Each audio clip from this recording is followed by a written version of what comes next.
So we'll throw the small string over first. The other end of that is really soft, so even if it lands on the plastic, it's not going to damage it. So once the smaller string is up and over, I'm just going to tie it, quick little knot to the bigger rope. So we threw our small rope over first and then use that to pull our larger rope. I'm trying out this webbing.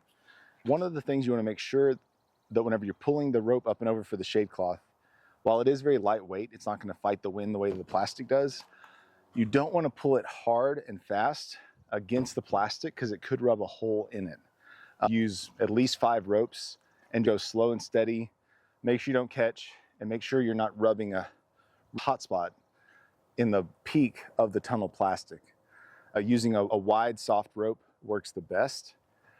Once we have our ropes up and over, I can attach the rope to our pull rope to about 2 foot of our black rope that we're going to use to tie off the plastic to the clip that clips around the shade cloth and tie it to our eye bolts.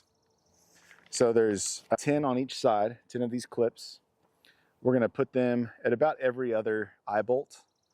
Once we have it on and all secured and we like the way it looks, we'll tie a piece of flagging onto one of the corners, this corner that's closest to the house. We'll tie maybe a foot of this onto the corner of the shade cloth and onto the corner of the tunnel. And that'll let us know that when we go to put it on next season, that corner goes here, and that way all the clips line up with all the eye bolts, all the rope is the right length. It'll go on really fast and easy. So we use this little indicator corner, and that really helps. To store it, we just put it in a large tote, put it in the barn. We're taking the shade cloth off and putting it back on every season. So we're putting it on when nighttime temperatures get above 70, usually around May here in Central Arkansas, Zone 7B, and taking it off in mid-October when temperatures start to drop below 70 degrees at night. And that's been a good indicator for us. So let's go ahead and throw the rest of our ropes over. I'll show you how we're connecting our clips, where the eye bolts are located, how we're spacing them, and then we're going to tie off about 2 foot sections of this rope. And then those will go from the shade cloth down to our eye bolt. So now it's time to install the shade cloth. We're using a 50% here in Zone 7B in Central Arkansas. So it's time to attach our plastic to our guide ropes. We've pulled 5 ropes across the tunnel, and we'll use this to pull the plastic up and over. This first go round, we're going to attach our clips, shade cloth clips, with about 3 foot of rope. We've pre-cut about 24 lengths of rope. And so we're just going to attach, there's enough overhang to be about 1 foot of overhang. We'll put it here on this edge, put a rope in, and then clamp it shut. And then we'll tie that rope off, a little square knot. This isn't going to catch a ton of wind on the shade cloth, so even the 10 or 12 clamps we're going to put on here are kind of overkill, but that's fine. I've done it before where I've just held in the entire shade cloth on a 96-foot tunnel with just a little bit of wiggle wire in all 4 corners, and that was it. So this will go up and over, and then this will tie to the U-bolt, or to the eye bolt, and then this end will tie to the eye bolt on the other side. So we'll tie a little square knot that we can pull from, and then we're just going to go through and space and tie all of our ropes. So grab a handful on this side. If you want, you can do the clips on this side first, pull it mostly over, and then do the clips on the other side before it gets too high to work. It should land about here on the tunnel. I'm going to come down and do the next clip. I'm going to see that this one is sitting where it needs to go, right at this eye bolt here. And we'll pull this one down and do this next eye bolt about right there. Put in our rope and then clip it in place. And this thing has a lot of stretch to it, so if it doesn't line up perfectly with your eye bolts, that's fine. They will find a way. All right, we'll go down to the next eye bolt to make sure that all these eye bolts line up again next year.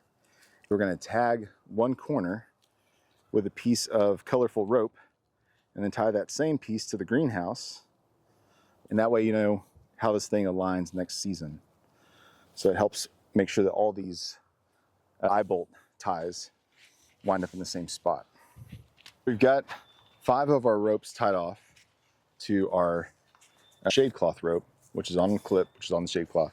I'm going to pull these over, get them most of the way, and then we can finish doing the clips on the far side. As I pull this up and over, I'm going to have Rowan help me make sure I'm not getting caught on the eye hooks as it goes up and over, and that nowhere it's catching. We'll put the clips on that side, tie them off, make sure it's all even, and then we'll mark our corner to where we know that this corner of the shade cloth goes to this corner of the tunnel for future reference. So let's go ahead and pull. I'm going to pull on that side, each rope at a time. Unlike the plastic, it's not going to fly off. So I can pull it and not even have to tie off that rope. It becomes really easy to just pull. We'll go down to the next one, pull. If you have multiple people pulling at the same time, it's that much easier. I'm going to start on this corner. Just make sure I don't catch anything and make sure it doesn't pull against anything on the ground.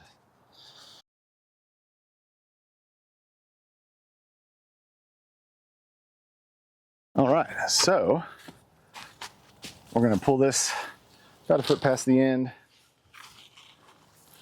and then tie off our other side on this side. So I've got my about a foot past the end. I'll put my clamp and my rope. Now I'm just gonna go ahead and tie off this end here, at least temporarily. So I know I have about my foot of length, and then I can go back and tighten those. But this will keep me from pulling it too far over the other end. There we go. And a clip. The eye bolt. And let's keep working our way down. Let's have the last clips. All right, so now I'm just adjusting all the ropes. You may have to go back and forth to get to the desired look. Functionally, it doesn't have to be the prettiest thing, but if you want it really even on both sides, you just have to play with it because it stretches so much. So just keep pulling these down. And because we're tied off on that other side, I know that I can't overextend those. With this rope hanging down though, we do need to cut off some of that excess or tie it back up to itself so it's not hanging back. That'd probably be the best bet, is to just tie it up out of the way, because you don't want it to get caught in the roll-up side. So you can leave those long and then tie them up. So we're going to go back down to here. So we'll tie through the eye bolts, tie it off, and then this extra string we'll tie up around here just to get it out of the way. The wind isn't really going to catch this shade cloth, so it doesn't have to be crazy strong points of connection. And if you feel like you need to move over a clip, like I feel like I do, I need to move this one over like a foot, that's totally fine.